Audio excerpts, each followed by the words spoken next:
থেকে জানি কতগুলো ভাই আসছে, আমি চিনিও না জানিও না, দেখিও নাই কোনোদিন।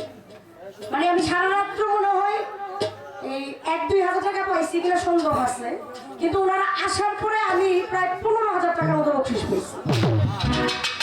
এটা আমার মনে আছে।